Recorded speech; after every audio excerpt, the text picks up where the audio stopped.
Então, você pode nascer realmente com todo o seu potencial genético para ser realmente um campeão. Mas se você não treinar, não adianta. É o que a gente tem falado. Você pode ser o que foi. Eu costumo dizer, se você nasce poodle, você pode tomar o que for, aumentar a sua força, jamais será um pitbull. Não tem como. Você nasceu poodle, você é poodle. Existem as exceções, as aberrações, existem. Mas existem nomes na NBA, esse eu gosto dos azarões. Como é com o meu amigo Mike,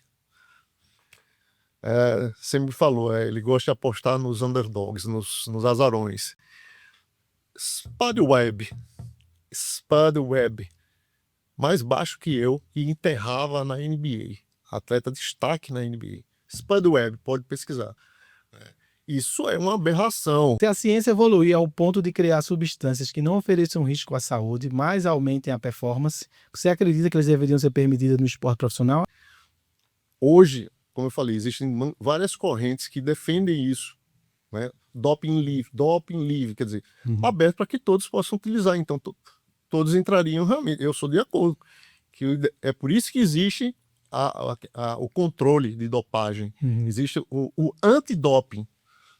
E aí responde talvez até algumas coisas que você também colocou em relação a isso aí. O doping em si está sempre na frente. Sempre está na frente. Em termos de tecnologia, porque a detecção de qualquer coisa ou método demanda muito tempo. Quer dizer, a ciência precisa de método para ser comprovado, provado, reprovado, e testado. Enquanto isso, vai aparecendo substâncias que são catalogadas apenas. Substância X, essa não sei alguma coisa. Se é um hormônio tal. Foi usado só para o campeonato tal. No próximo ano é outro, e etc. Então, existe um esforço tão grande que aí vem a resposta para ele e para outro. Que já foi colocado, se eu não me engano, tem 2 anos, que é os Jogos Mundiais, né? Que é justamente uns Jogos Mundiais abertos para os atletas, tem um nominho específico, High Performance, mas é um bilionário aí que está patrocinando, inclusive, atletas que estejam dispostos a competir na natação, a ser atletismo. Ele não vai ser todos os esportes. Mas no puro suco, no que eu quero dizer. Exatamente. É aberto. Para ver até onde vai. Sendo que esse aberto é mais ou menos como o nosso ouvinte aí, muito boa. Existe controles também. Porque assim, vai ser aberto, aí então eu vou tomar e o cara morrer durante a... Não é bem assim, não é desse jeito. É como já se faz, mas de uma forma agora não. Ok.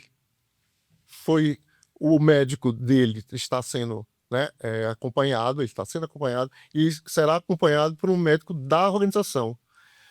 Mas é algo que assim, não vai ser feito, não, ao contrário. Agora aqui mais uma pergunta, é a última pergunta aqui, pessoal. Sobre isso no nosso próximo livro. É a última, ótimo, e vai vir aqui para falar. A nossa última pergunta aqui, tem muitas perguntas aqui, mas essa é uma pergunta muito interessante. Com o avanço da inteligência artificial e os neuroimplantes que visam aumentar capacidades de visão, de força através de neuroimplantes, na sua opinião, doutor, isto pode ser considerado um doping? Eu implantar um chip para o cara ver melhor e o cara tirar melhor numa Olimpíada, numa prova de tiro, ou botar um chip que ele possa correr mais? Você acha que isso vai ser possível? Vai ter agora o doping eletrônico ou o doping da biociência? Que perguntaço, muito boa pergunta. Ou vai ter essa Olimpíada ainda? Muito filme. Tá chegando isso, hein? Porque no Japão já desenvolveram uma vacina que o cara enxerga. Saiu já. Um cego tá enxergando com refazendo. Mas tem muita coisa já que não é divulgada. Essas implantes é uma delas. As próteses hoje não são implantes e não é à toa que o que ele falou é tema de um filme chamado Bionics. Ou Bionics, vamos bem brasileiro, Bionics, e é nacional. E eu fiquei chocado por ver que foi uma produção, né, com atores brasileiros. E é exatamente isso aí que ele fala. Já existem implantes que com esse nível tanto para pernas, braço e tudo, e as competições, elas já são também, vamos dizer, já é regulamentado já, né, permitido o uso justamente de atletas com esses biônicos, já. Tanto que quem não é biônico tem um ou outro tipo de jogo, que é uma das ideias que também sempre foi colocada na mesa. Vamos fazer então a Olimpíada com pessoas que estão fazendo uso e outros que não estão. Pô, seria ótimo. Mas nesse caso aí, se fosse deixar uma coisa universal, eu acredito que fazendo parte do que foi, vamos dizer assim, tido como normal, não será considerado doping. É como a cafeína, quem diria, né? A cafeína era considerada doping. E atletas foram advertidos por conta dessa. Hoje é de quê? Não é. Jesse Owens por ali, naquela época? Não, bem depois, até, se não me engano, até 80, Que é um estimulante, né? até 84, se eu não me engano, Los Angeles, isso aí eu tenho certeza. Um pouquinho depois, a UADA 2000, a Olimpíada... Daí todas essas ínibus, né? Efedrina, tem alguma... Pois é, tem uma coisinha, mas... É estimulante do mesmo jeito, né? Cocaína, cafeína, efedrina, tudo que é mais tem um... mas viu qual é o tanto de cafeína, né, para chegar realmente a ser doping, não é tão produtivo como antes, né? Na época sabia-se, né? Então, eu acredito que com o avançar, isso aí vai fazer parte, viu? A gente vai agora para avanços e perspectivas futuras, né? Novas tecnologias no controle de doping, testes genéticos, biomarcadores, monitoramento contínuo. A biotecnologia como aliada ou inimiga do esporte limpo? Como é que você vê esse panorama aí, desse novo forma de controle de doping? Tudo isso que você falou já é realidade. Já é realidade. Já é realidade. Esses foram realmente os avanços nesses últimos anos. Acredito que o mais recente ainda foi, e tem sido, na verdade, o que chama-se passaporte biológico. Então, os atletas de alto rendimento, aqueles que... Mas até nesse ponto existe também o lado político disso. Alguns atletas são mais testados que outros, não é? Eu tenho exemplo de uma atleta brasileira, sem citar nome, mas eu lembro que ela foi testada em um mês 4 vezes. Se você já fez um exame, já é o suficiente, porque esse exame, se você fizer 1 semana depois ou 2 semanas depois, o que foi utilizado vai ser detectado. Mas ela fez 4, porque estava numa competição e etc. Ok. Mas além disso, né, a questão não é só ser testada, a questão é que já faziam isso, já fazem isso, já faziam e começaram a fazer exames fora de competição. Cara, então, exatamente. Então, às vezes você estava treinando, né, o atleta estava aqui. Isso é muito comum, foi muito comum no meio do UFC, até que o Dana White baniu a usada do UFC, que o UFC era assim, o cara tava treinando, chegava a usada lá, os atletas do UFC saíam correndo pela porta do estúdio. Como a usada assinou com a UADA, ok. Se você não faz parte, você não está monitorado. Ou seja, a NBA também não está assinada lá com a UADA. A NBA não está, a NFL também não está, nem a Liga de Basquete, nem a Liga de Futebol americano, e nem de beisebol.